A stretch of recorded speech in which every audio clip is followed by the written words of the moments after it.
Hey everyone, my name's Carson from Punch Buggy, and we're here with... Maximilian. Who are you, Maximilian?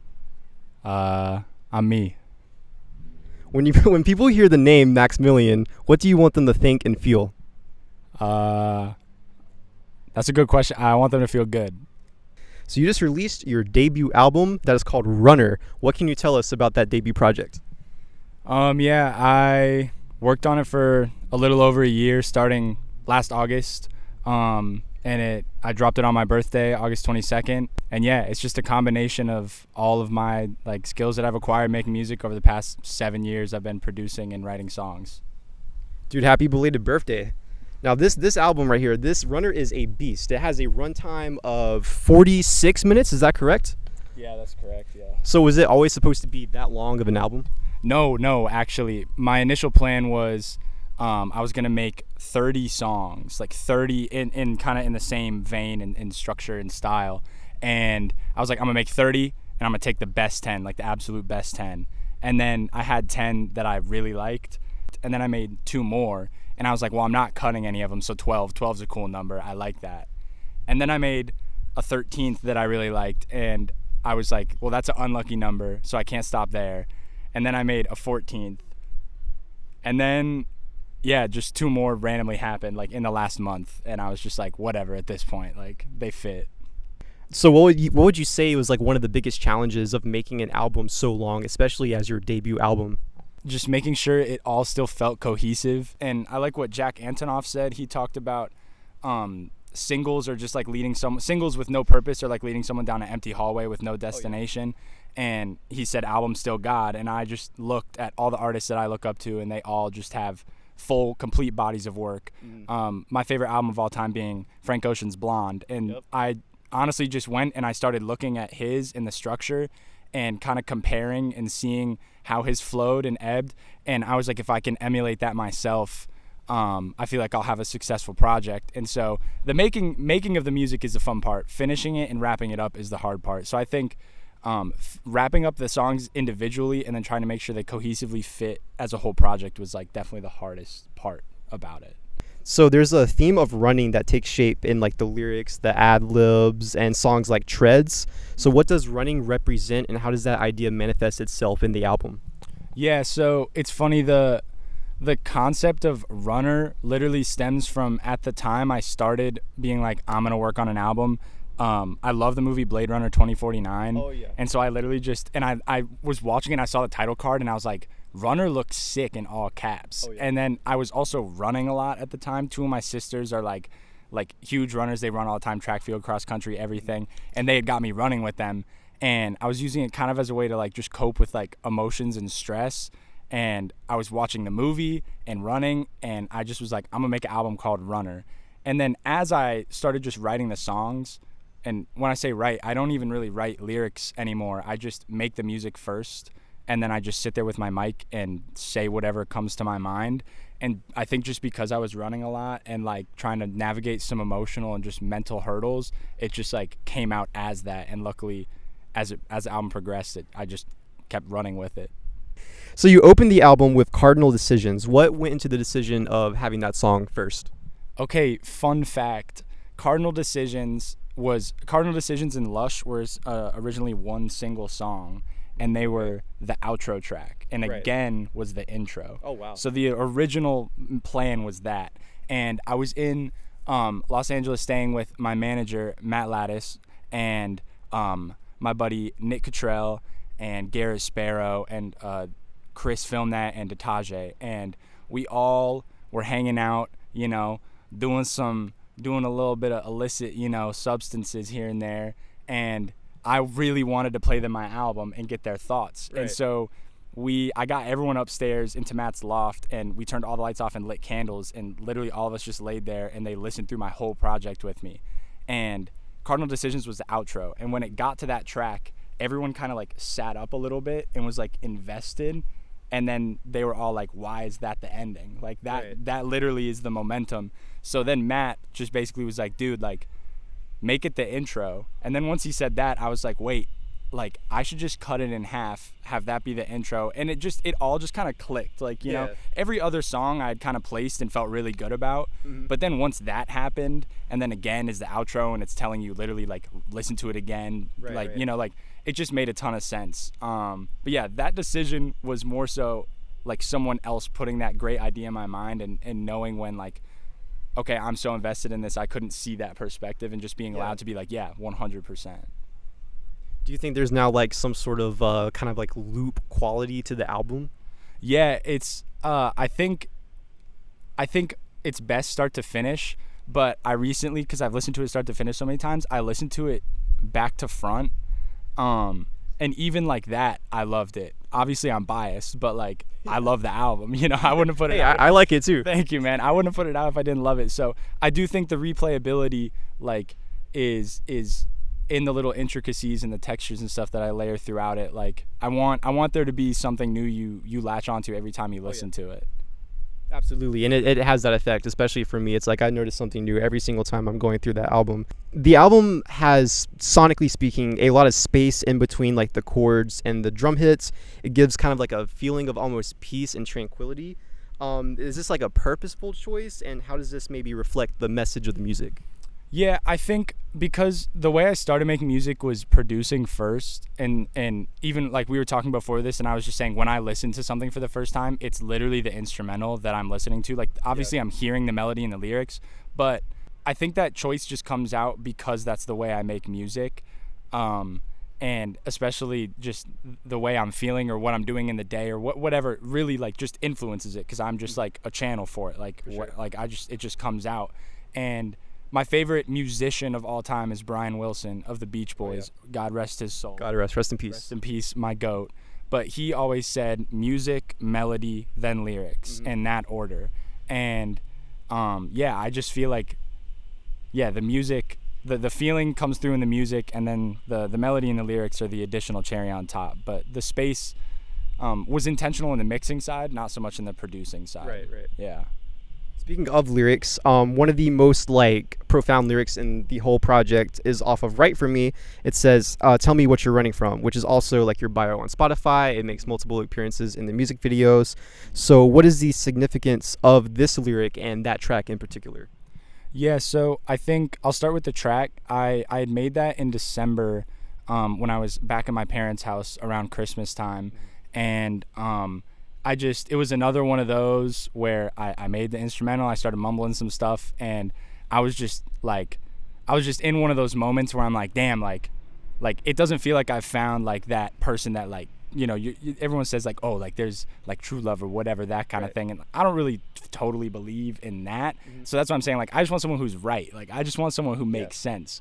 And so then following along with that, the tell me what you're running from, it's like I'm talking to myself, but also it can be interpreted as whoever the listener or the other person, the other point of view I'm singing to. It's like, what am I running away from, and what is that person running away from? And so once I had that lyric, I was just like, that's a cool little hook for like the album Runner, and then like tell me what you're running from, like talking about myself or the listener or the other point of view in the album. So in terms of features, you have, I believe, 3 total features with 2 different artists on the album. So you have Willow, who is on Treads and Little Loss, and then you have Derby, who is on Why. So what can you tell us about Willow and Derby as artists and their contributions to the album? Yeah, so Willow, it's crazy. I found Willow and Derby as kind of like a package deal, thanks to Nick Cottrell. Garrett Sparrow, myself, and Chris Steelframe were in New York in February for Fashion Week, and we were about to drive back because a snowstorm was about to hit. And Nick, just out of the blue, texted me and was like, yo, you got to listen to this album. And it was Willow's album.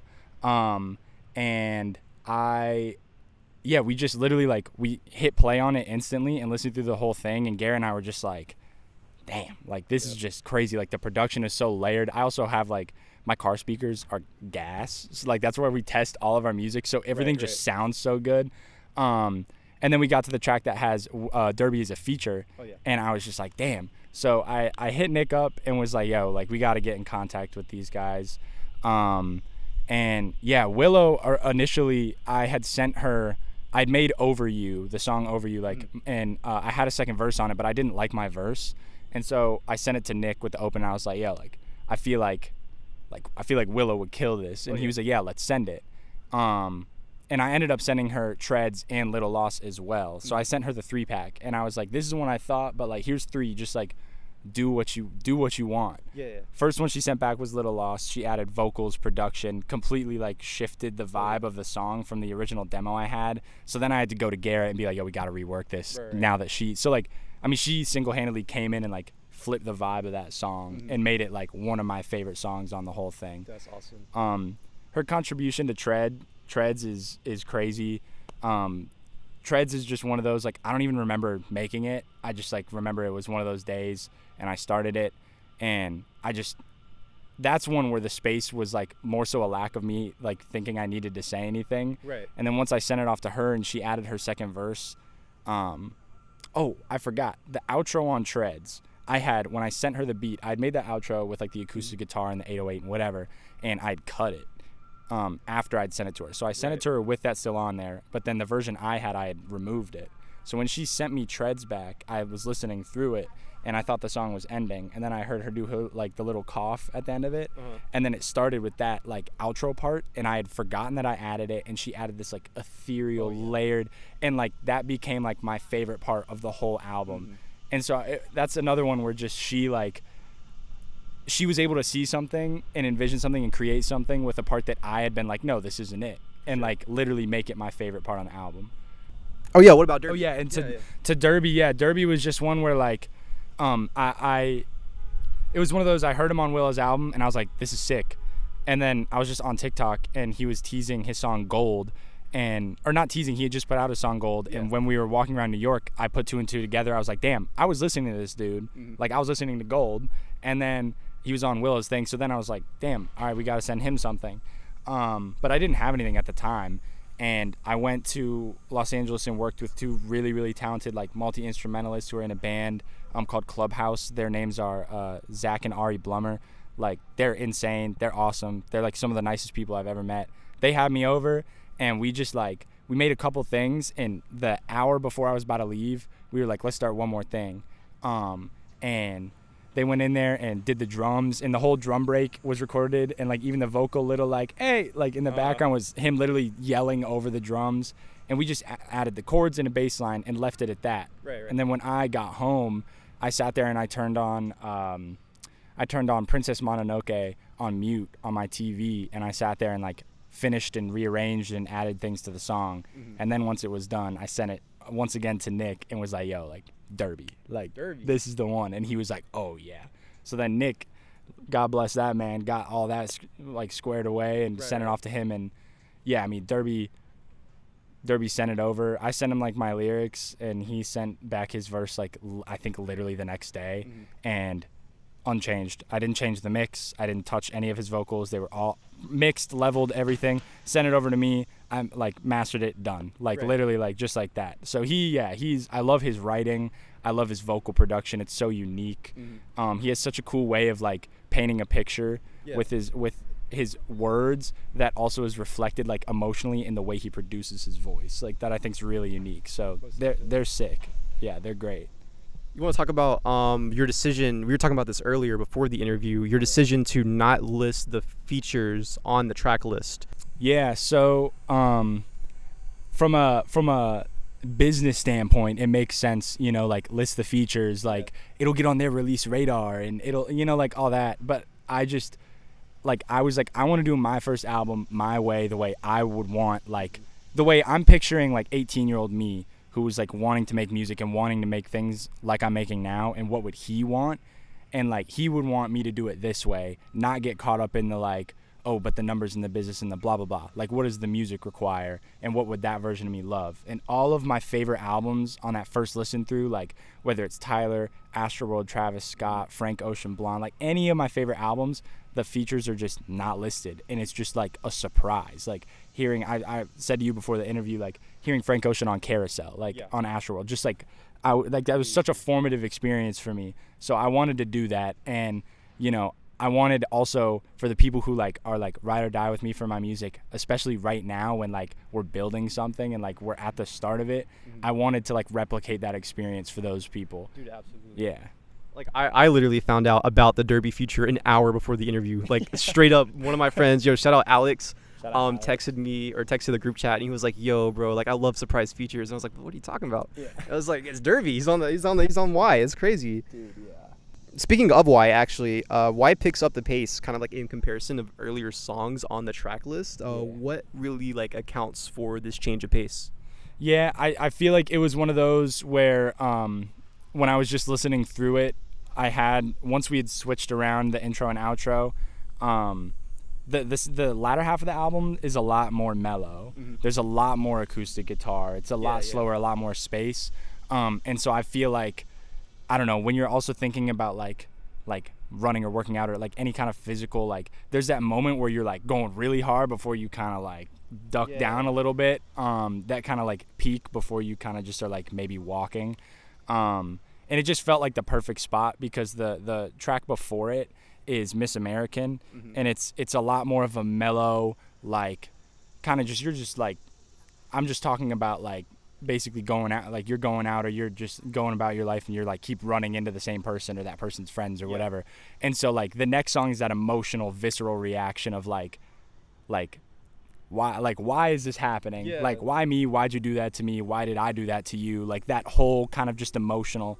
And so I think the positioning of it reflects that, and then also just the production where it's just so crunchy and I'm screaming, and I just think it works. And then Like Me comes in afterwards, and it's probably the most introspective esque type of song on the project. But yeah, I think it just worked out there. Just from a storytelling standpoint. You have an Instagram page, which is Runner with, do you know how many underscores it has? I think it's like 22, which Jesus. Like it's a lot. I just kept going, and like, cause I did like one at first, and then I was like, what am I doing? Like someone's got that. So then I just spammed it and then just hit enter. Is it like hard to log in into that account? Luckily, I've got it signed in. If I ever get logged out, like I'm so screwed. Like I don't remember what email or I don't remember any of it. So let's hope. Let's hope and pray. But yeah, so how does like that account contribute to the world building of Runner, and what other ways have you kind of built up this world around the project? You know, I grew up, I love Tyler the Creator. I love his Scumfuck Flower Boy account, and where you would just like, you know, there's like the Cherry Bomb documentary, which like is a classic. You go watch that all the time. But then for Flower Boy, it was more so this digital archive. And the way that like Instagram has transitioned, like I've had Instagram since it came out. Like I have a screenshot that I will show you after this of my like first ever profile, and it's absolutely ridiculous. But like seeing the transition from just like posting a picture of a tree to like now it's this like curated brand for everybody. Right. I wanted to have an Instagram where I could just kind of like chuck shit at it and like I don't know, treat it like what it was originally intended for, surrounding the album, so that, you know, for people who are like super interested, they can go and they can hear like parts of the album early, like because they give a fuck and they care, like they can go find it, you know. So I think it allowed me also to kind of like, I don't know, like get more ideas out and kind of just like be more open to sharing just random parts of the album like with everybody early. So I hear a bit of not even a bit, I hear a lot of like R&B influence throughout the album, especially on songs such as Like Me. Do you feel this is an accurate representation, and what other sounds are you heavily influenced by on Runner? Yeah, I think I mean R&B, just like it, aside from just like a guy or girl with a guitar, just someone with a guitar singing a song they made, aside from that, R&B is my favorite genre and type of music, because it has all the emotion of every type of music, and I think it is 100% an accurate reflection. I love like older R&B, like I love Marvin Gaye. Like how can you not love Marvin Gaye? Best soul R&B artist of all time, full stop. You heard it here first. Yeah, he's literally like top one. But from a more like modern standpoint, like Daniel Caesar is my favorite R&B artist, and I feel like that's definitely like the influence that's like can be heard the most on it. And yeah, definitely accurate. My favorite album in the past like 2-3 years aside from Two Star, has been Never Enough by Daniel Caesar. Oh, yeah. So that's a lot of the influence coming from that. Because like me kind of has like that, like Japanese denim kind of like D'Angelo informed kind of vibe to it. Another one, yeah. Dude, Voodoo sits like comfortably in my top 10 of all time, So easily. Good. Another is like, it's like not the same vibe as what I've got on the project, but like Jamiroquai. Oh my god, dude! Just like, I love Jamiroquai so much. And I think that's what I love. Like, is like you can I don't know. I can listen to all that stuff and then like make something that like, I don't know. It exists in the same genre, but it's its own thing, which I think is fire. Absolutely. Let's see. You also said because you were talking about like a little bit of that folk influence. Where does that come in? Is there any like specific folk artist you're very inspired by? Yeah, I think like it's folk and like the older type of country music. Yeah. So I like, cause like modern country to me is garbage. I really, it's the only thing I can't listen to, honestly. I just don't get it. But Neil Young, like Harvest Moon by Neil Young is one of my 5 favorite songs of all time. There's this band called the Paper Kites. Bloom by the Paper Kites was my favorite song of all time and is still in my top 5. There's this band called the Weepies that my parents played all the time when I was growing up, and it's just this guy and this girl who they do 2-part harmonies, and it's literally just simple like acoustic guitar, nice melodies. Jack Johnson, who he's, I don't know, folk, I don't know, he's like surfy, but more his acoustic, like In Between Dreams, Jack Johnson. Glenn Campbell. Glenn Campbell is unbelievable. Southern Nights is a generational song, dude, bro. Yes, and I recently found out too, he plays guitar on my favorite Beach Boys song, Don't Talk, Put Your Head on My Shoulder. He like plays guitar on it, which is crazy. That's crazy, actually. And Gentle on My Mind by Glenn Campbell. So it's like I'm listening to that kind of stuff, and those are also my favorite songs to play on guitar. And then I love just the layered production and stuff, so like trying to find a way to blend it together was what I was trying to go for. So you could still provide. I would say like when the singles were coming out, that was my favorite single. And if it wasn't for Limerence, that would be my favorite song on the album. Yeah. You Could Still Provide. It has that classic, like absolutely era McGee kind of guitar tone. What can you say about McGee and the genre and their influence on your sound? So I will say McGee, seeing his progression, I used to work really early mornings when I was like 18, 19 and in community college. And I discovered this song called Untitled by this artist McGee in like 2019. And it was my go-to. I would play that and Michigan by Brockhampton every morning, and listen to it on the way to work. And like McGee was like in my rotation, but I was never like, bro, like McGee, you know what I mean? Yeah. He was just like a guy, and it was fire. And then Absolutely and like the Absolutely video and all that stuff, like it just, like the Dijon shit was awesome. I loved How Do You Feel About Getting Married. Sci-Fi Volume 1 is insane. All of his little singles, like all of his stuff is great. But once Two Star came out and I saw McGee live, like Blonde is my favorite album of all time because of the way it makes me feel. Because it came out when I was 15, and I've had that album through like moves, through growing up, through like stuff like family stuff, through personal stuff, through relationship stuff, like all of it. It's always like kind of like a checkpoint I can go back to and feel differently, but the music is the same. Yeah. And Two Star is the first album to give me that feeling, like that overwhelming, just like, I don't know, like obsessive feeling. And then seeing him in person was just like, we saw him at Motorco in front of like what was it? We saw him in like, it was like 24. Like yeah, I was, yeah. something. Yeah, because we were there. That's it. Yeah, like, and there was like, I think it's like a 250, 300 cap venue, and like that was crazy. So their influence is, I think, just in the way that like, because a lot of people with the McGee influence, right? It's like, all right, let's do the McGee guitar tone, or like, that kind of thing. And like what I love about the McGee Dijon collaboration is the way that like they, one, write their songs, but two, like they produce their stuff, and they use abstract ways of recording, or like trying to like McGee said, trying to find something shitty and cheap and dirty and like making the best thing possible with it, which I think is so sick. So that one was, that You Could Still Provide was purely I was listening to Frontal Lobe music by Daniel Caesar, and that's where I was like this kind of drum groove with some like crunchy ass like McGee style guitar would be hard. And then I took an edible and I just freestyled the lyrics, and I actually hated the song when I made it. Really? Yeah. Oh wow. Okay. I sent it to my sister and I was like, I just made this and I got no idea. And she was like, this is insane. You have to put it out. And I've fallen in love with it. But at the time I was like, this is weird, man. Like, this is strange. But yeah, I love it. And then, of course, as I had previously mentioned, we have Limerence, which is just like, it is such an ambitious song, especially in terms of like vocals and melody. It's very like lush. The vocal layers are beautiful. It's crazy. The production much the same. Does this song hold any like significance, being that last one before the closer? Yeah. That's like, Limerence is my favorite song I've ever made. It's my favorite chords. It's the most chords I've ever used in a song. It's my favorite writing and lyrics and just emotional space. I was at the beach in late April, early May, and I got a call from my mom that my dad had been diagnosed with stage 1 cancer. So he's doing very well, but just like the hearing, like, you know, like we were waiting for a diagnosis. And yeah, just hearing that, and luckily I'd brought my guitar with me to the beach. And I remember I just like put my phone down and I went on the beach and I just walked. Like I left my phone at the house. I just went for a walk. And I have 7 people in my family, 4 younger sisters, and then myself.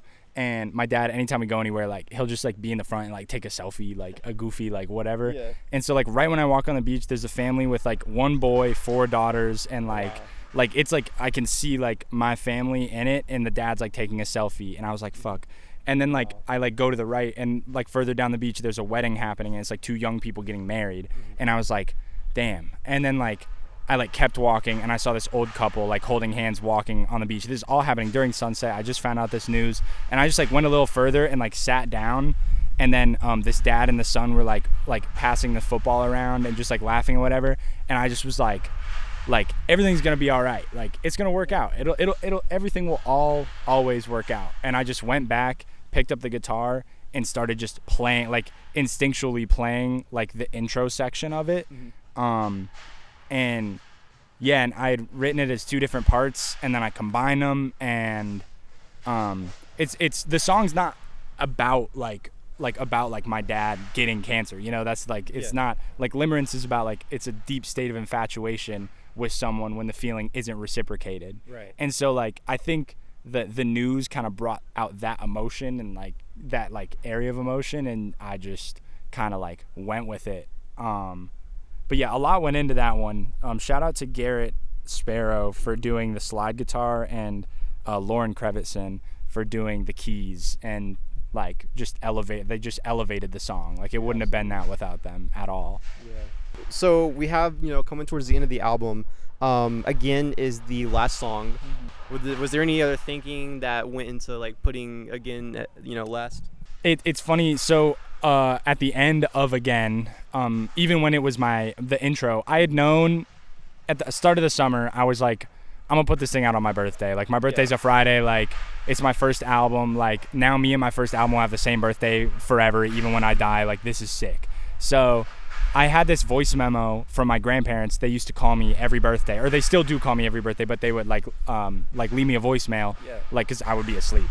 And my grandma, she has a lovely voice and like was a singer, and she was gonna be like, she was like going to school for like theater, and like her father or grandfather sang opera, so like just very artsy, whatever. And she called me and left me a voicemail singing me happy birthday. And so at the end of Again, I had put that in there and reversed it, just as like a little texture.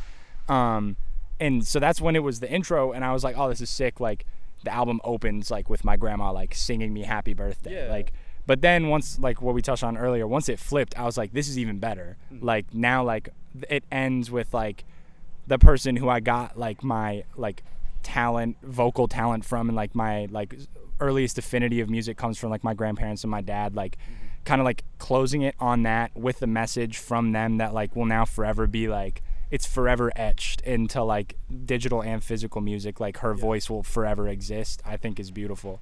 So once it was made the outro, like it made the decision just easy. Like it just was like hands off, like, all right, cool, like it's done. And is that like is that voice memo like the same thing that we hear like the last few seconds of the album? Yeah, it's there's me singing with kind of like a pitch down, like I sing like, and I don't know why, like I'm running, that kind of thing. And as I'm ducking out, it's like kind of like hardly legible, but she's just kind of like hitting these little runs, and since it's in reverse, it's kind of like off kilter a little bit. But yeah, it was just one. At first, I did it for a textual reason. I was like, this would just be cool. I also like to incorporate. I have my family send me. I'm like, if you guys are ever out in public, you hear weird sounds, text them to me. Like, so like they'll just my dad send. I have a folder of bird sounds my dad sent me that I just will throw in. Like Limerence has bird sounds in it, or like Charmer has bird sounds in it. Like that's my dad, you know. So it was one of those moments, and then it's again. After taking a step back, I was like, oh, this is actually way deeper to me than like just like a little cool sound, you know. What lesson do you want listeners to learn after hearing Runner? Ooh, that's a really good question. After hearing it, I just like, let me think. What lesson? I think honestly, from a lesson standpoint, really just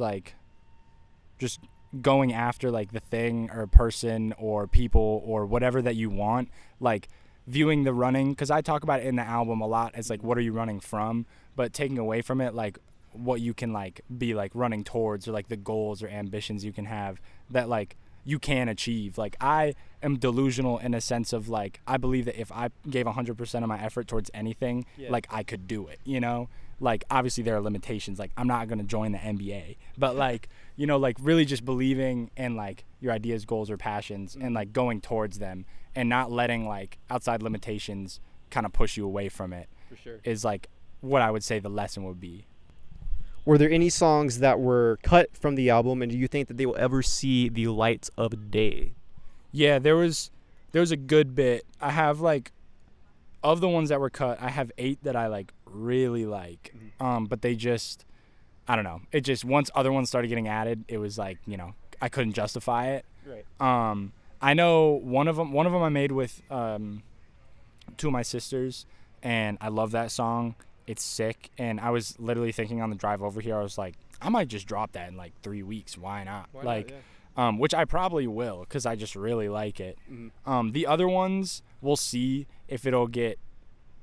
To me, everything can get like it's never over on some Jeff Buckley. Like it can really like like you can use anything. Like you can go back and reuse it, rework it. Right. Again, back to Tyler made the drums for Gone Gone Thank You when he made Wolf. You know, like it's stuff like that where it's like just because that idea didn't work with this specific like.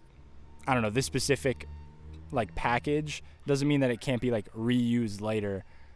So yeah, I would say one of them is definitely coming. The rest we shall see. We will see. We shall see.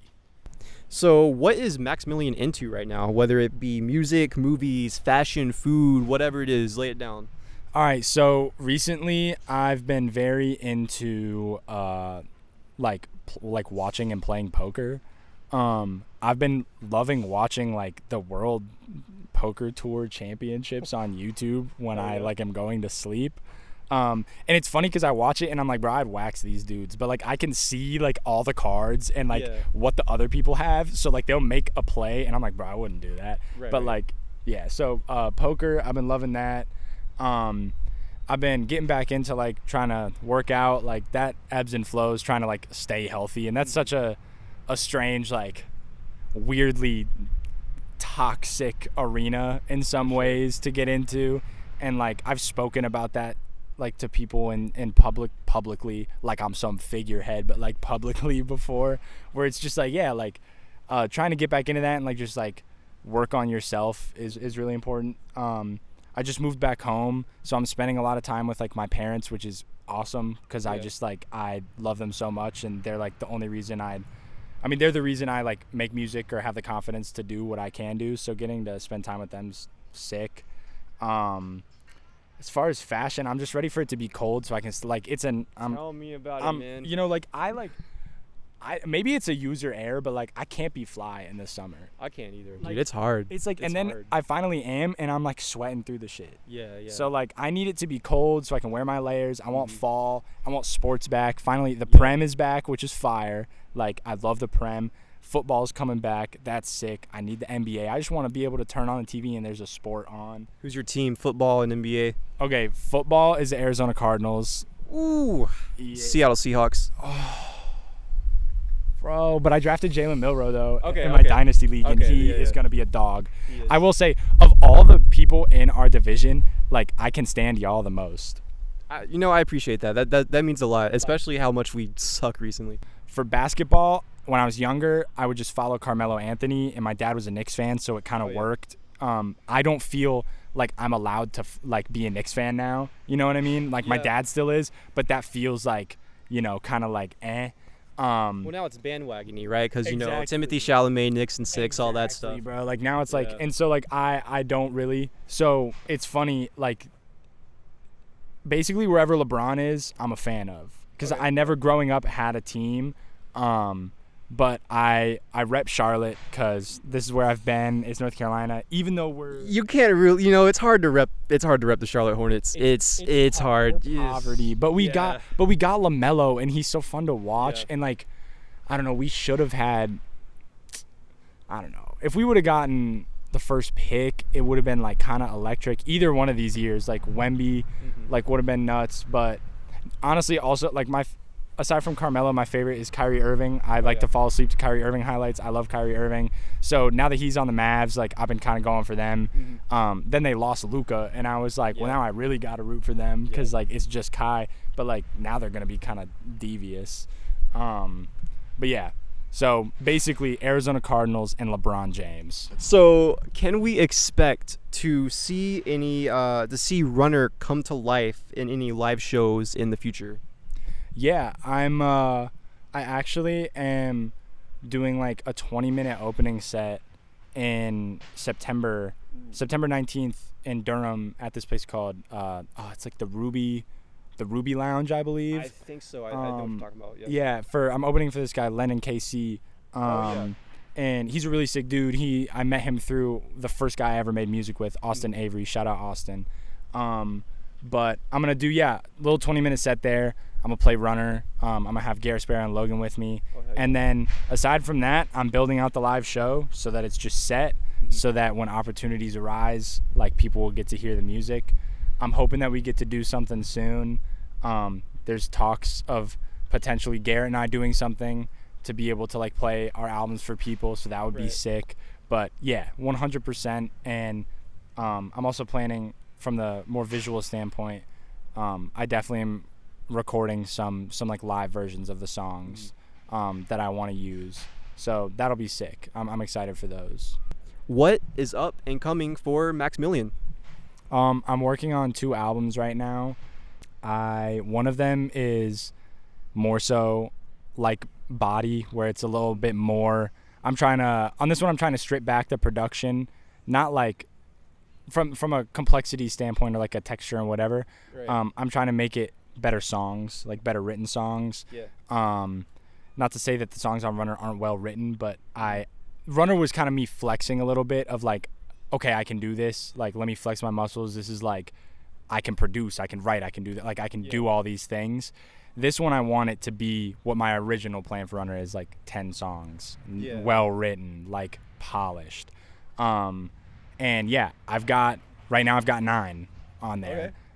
We'll see. I might make the 10th, and I'm like, it's done. I might make 10 more. But I'm excited for that one. And then the other one I'm working on, Simon, I'm kind of going between both of them right now, is on some like dance, like Neptunes, Pharrell type. Like I'm trying to sweat a little bit, you know. Like, so that I'd love to just have that one out next summer, but we'll see.